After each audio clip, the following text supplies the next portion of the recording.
والصلاة والسلام على سيد الأنبياء والمرسلين وعلى آله وأصحابه أجمعين أما بعد فأعوذ بالله من الشيطان الرجيم بسم الله الرحمن الرحيم ولولا أن يكون الناس أمة واحدة لجعلنا لمن يكفر بالرحمن لبيوتهم سقفا من فضة ومعارج عليها يظهرون صدق الله العلي العظيم وصدق رسوله النبي الأمين المختار الكريم الرؤوف الرحيم۔ انتہائی ادب و احترام کے ساتھ حضور سید المرسلین خاتم الانبیاء شفیع المذنبین رحمت للعالمین خاتم المعصومین راحت العاشقین صلی اللہ تعالی علیہ وآلہ واصحابہ وبارک وسلم کی بارگاہ میں اپنی غلامی کا ثبوت دیں، اور جس طریقے سے میں پڑھا ہوں میرے ساتھ مل کر حضور دل کے ساتھ نذرانہ محبت پیش کریں۔ الصلاۃ والسلام علیک یا رسول اللہ، الصلاۃ والسلام علیک یا حبیب اللہ،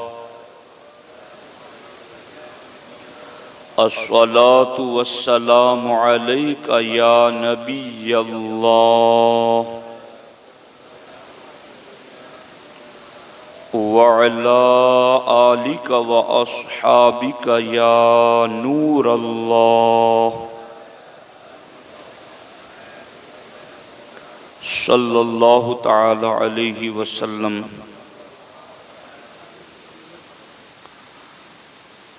دوستان محترم،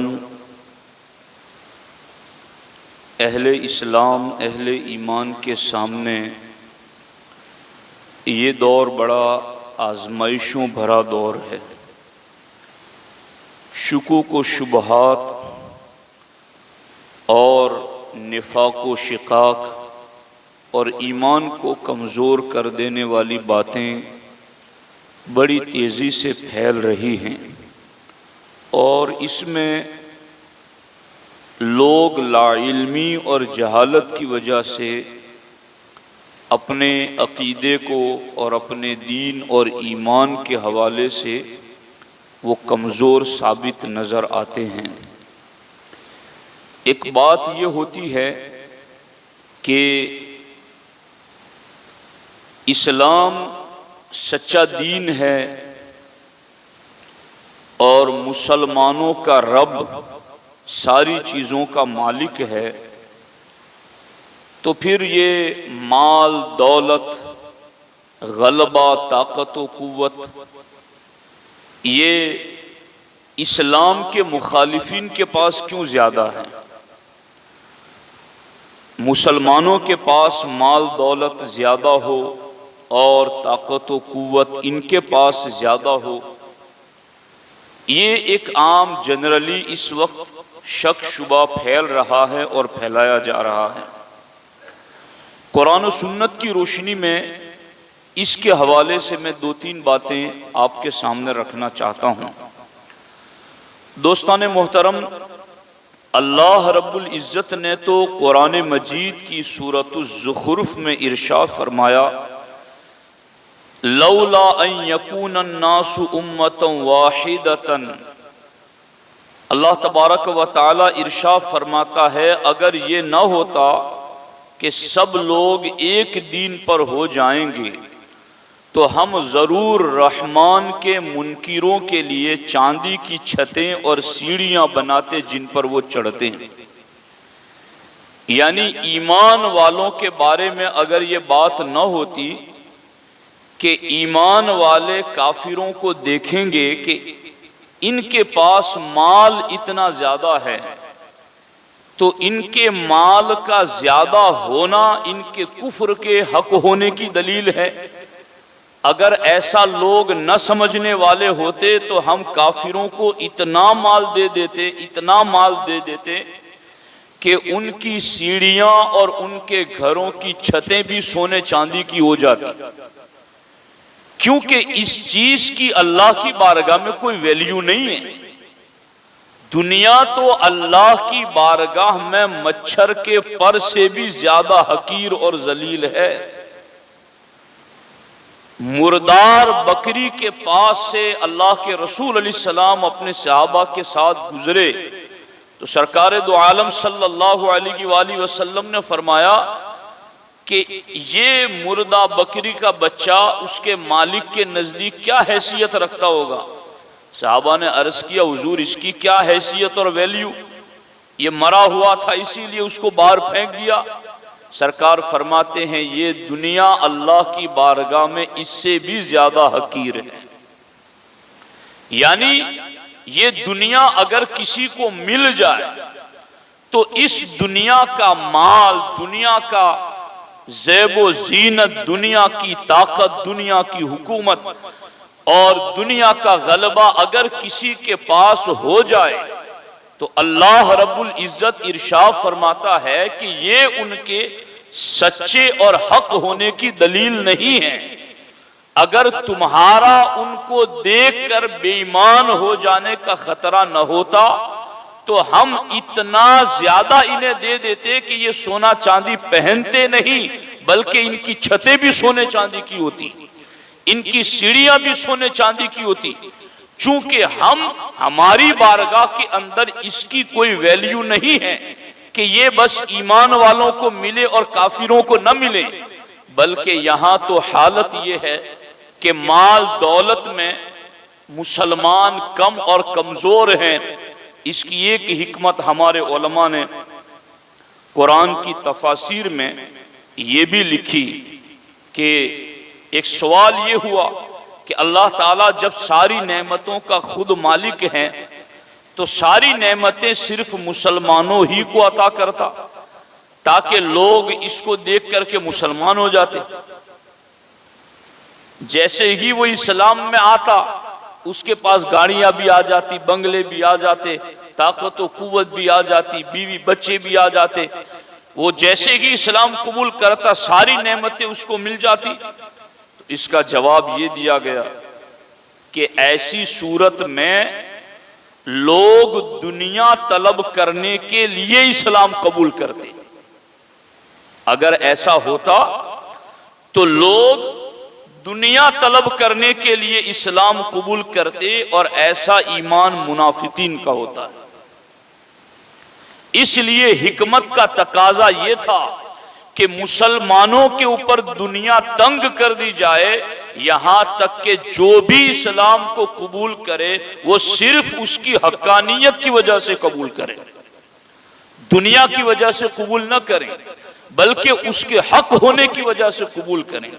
اسی لیے آپ دیکھیں مکہ اور مدینہ اللہ رب العزت نے کوئی ایسے مرغزاروں میں نہیں بنایا، گلشنوں میں، اور کوئی بڑے جہاں تالاب، ندیاں، جھیل ہو، پکنک پوائنٹ ہو، وہاں مکہ اور مدینہ نہیں بنایا، بلکہ وہ بنجر علاقوں میں مکہ اور مدینہ اللہ رب العزت نے بنایا۔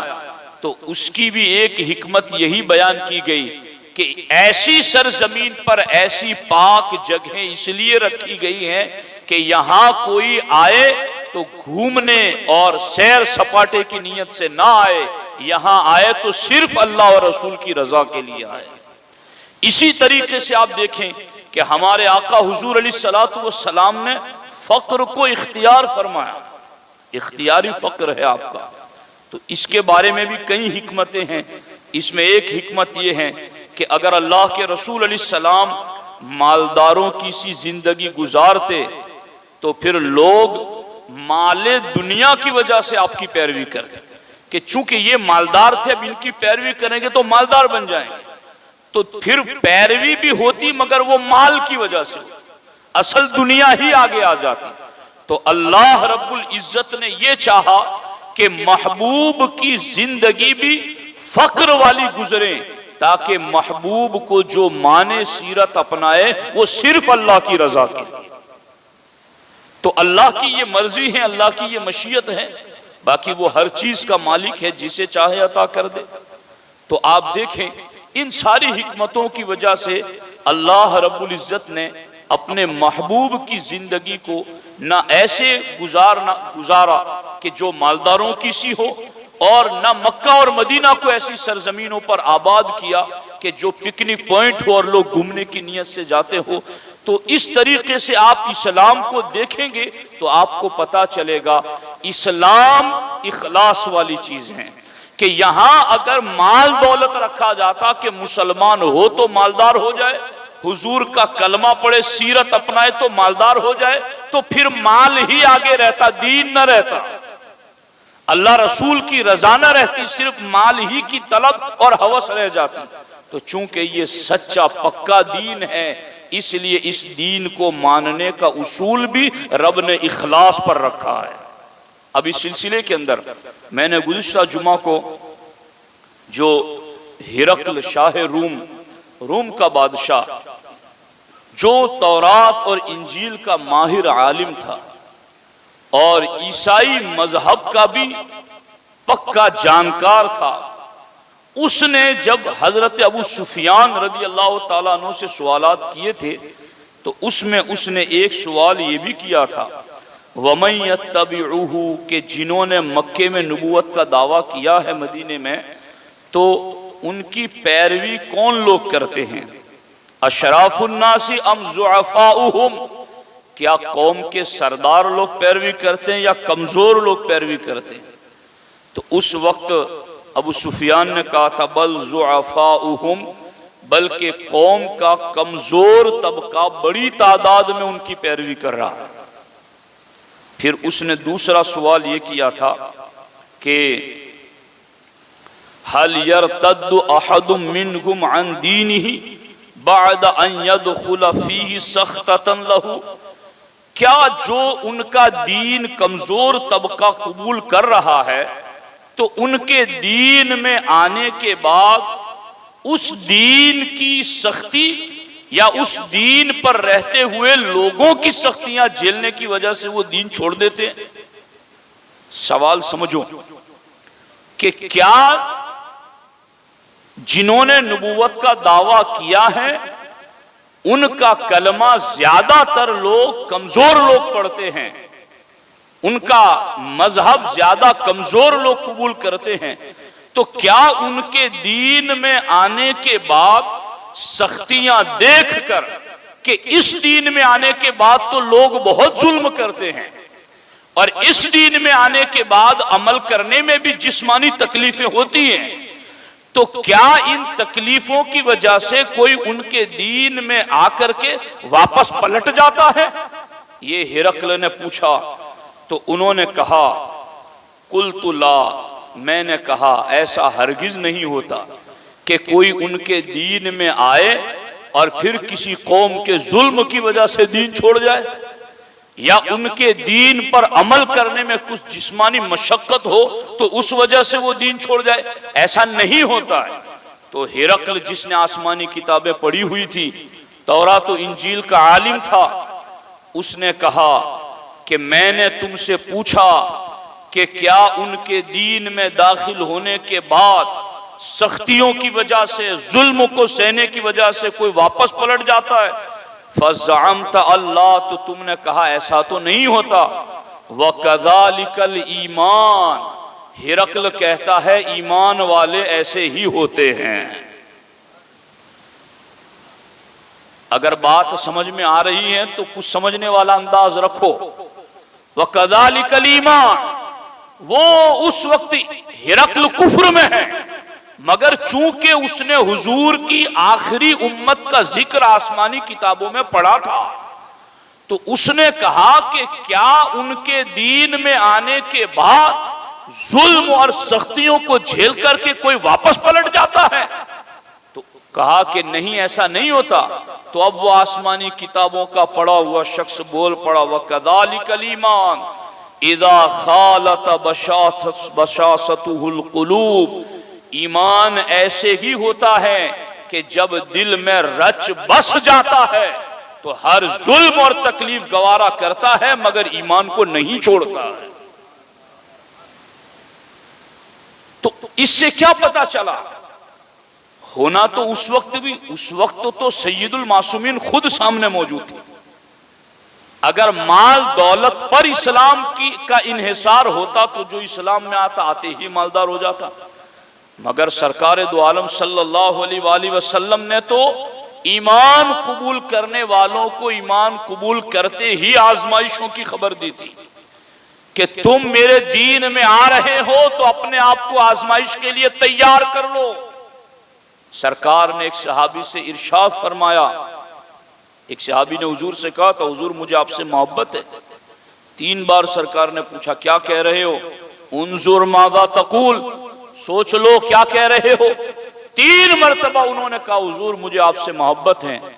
اللہ کے رسول علیہ الصلوۃ والسلام نے ارشاد فرمایا ان کنت تحبنی فاعد للفقر تجفافا، ہاں اگر مجھ سے محبت ہے تو اپنے آپ کو آزمائش کے لیے تیار کر لو، اس لیے کہ بارش کا برستا ہوا پانی جتنی تیزی سے منزل کی طرف پہنچتا ہے اس سے زیادہ تیزی کے ساتھ میرے محبت کرنے والے کی طرف آزمائشیں بڑھتی ہیں۔ تو یہ بڑا آزمائش والا دور ہے۔ لوگ مال کا حوالہ دے کر اللہ تمہارا سچا ہے، سب کا مالک وہ ہے، تو مال غیروں کو کیوں دے دیا؟ تو کیا ہم نے مال کی وجہ سے رب کا کلمہ پڑھا ہے؟ تو یہ دنیا دار الاسباب ہے۔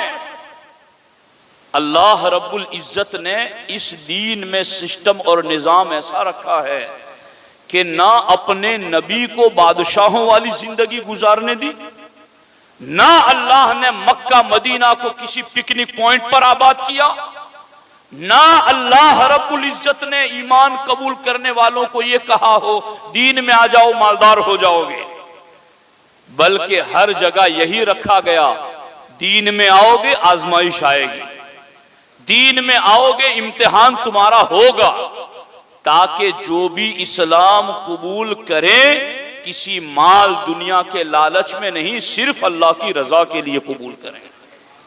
اور اس بات کی گواہی یہ ہرقل بادشاہ نے بھی دی اور اس نے بھی کہا کہ ہاں یہ بات سچی۔ اب اس پر باتیں تو بہت ساری ہیں، میں صرف اس پر حضرت مولا علی رضی اللہ تعالیٰ عنہ کا ایک فرمان ذکر کرتا ہوں، دھیان سے سن لیجیے، اس میں بہت کچھ ہے۔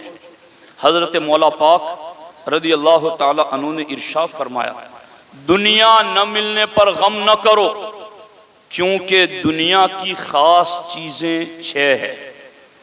پہلی چیز معقولات، کھانے والی چیزیں، دوسری مشروبات، پینے والی چیزیں، تیسری ملبوسات، پہننے والی چیزیں، چوتھی خوشبویات، خوشبو والی چیزیں، اور 5ویں سواریاں، اور 6ٹھی بیویاں۔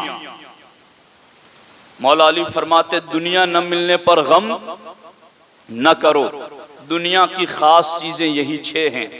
اب ان 6 کی حقیقت مولا علی بتا رہے ہیں۔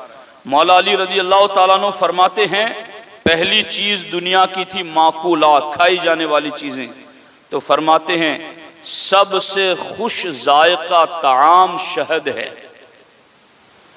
سب سے خوش ذائقہ کھانا شہد ہے، اور فرماتے وہ شہد کی مکھی کی قے ہے، الٹی ہے۔ تو دنیا نہ ملنے پر غم نہ کرو، دنیا کی خاص چیزیں 6 ہیں، جن میں سے ایک کھانے والی چیزیں، اور کھانے والی چیزوں میں بھی سب سے زیادہ خوش ذائقہ کھانے کی چیز شہد ہے، مگر وہ ہے کیا؟ وہ شہد کی مکھی کی قے ہے۔ تو اب اس کے نہ ملنے پر کیوں غم کر رہے؟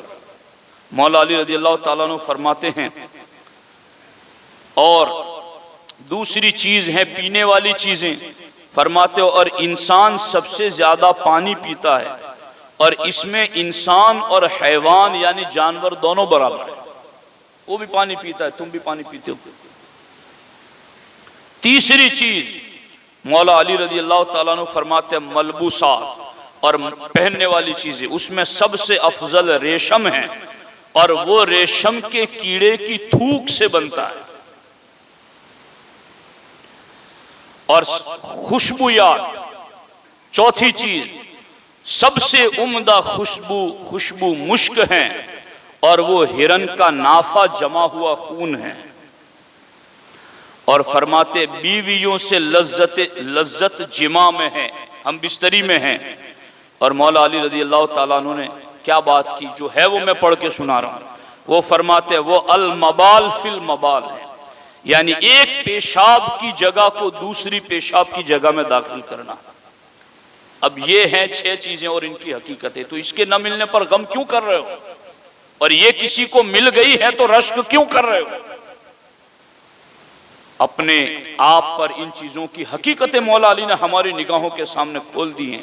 تو دنیا اگر کسی قوم کو ملی ہوئی ہے تو وہ دنیا ہے دھوکے کا سامان، وہ کسی کو ملا ہوا ہے تو ہمیں اس دنیا کو دیکھ کر اپنے ایمان کے بارے میں شک نہیں کرنا ہے۔ ہاں، جو مچھر کے پر سے بھی زیادہ حقیر تھی وہ رب نے انہیں دے دی، مگر جو سب سے قیمتی چیز تھی ایمان، رب نے وہ مجھے اور تمہیں عطا فرمایا ہے، اس پر اس کا شکر ادا کرو۔ اس لیے دنیا کی قوموں کے پاس اگر مال دولت طاقت زیادہ ہے تو ہمیں اپنے ایمان پر شک کرنے کی ضرورت نہیں ہے۔ ایمان والوں کو تو رکھا ہی گیا ہے آزمائش میں۔ جبھی تو سرکار نے فرمایا الدنیا سجن للمؤمن و جنت للکافر، کہ دنیا مومن کے لیے قید خانہ ہے اور کافر کے لیے جنت ہے۔ تو قید خانے میں تو گھٹن محسوس ہوگی ہی ہوگی، مگر راحت چاہیے تو راحت کا گھر وہ جنت ہے جو دنیا میں ایمان پر قائم رہنے کی وجہ سے رب ایمان والوں کو عطا فرمائے۔ تو میرے ساتھیو، یہ چند مختصر گزارشات تھی، اس کو سنیے، بار بار سنیے اور توجہ دیجیے ان باتوں پر، تاکہ ہمارا ایمان اس دور و فتن میں مضبوط رہ سکے۔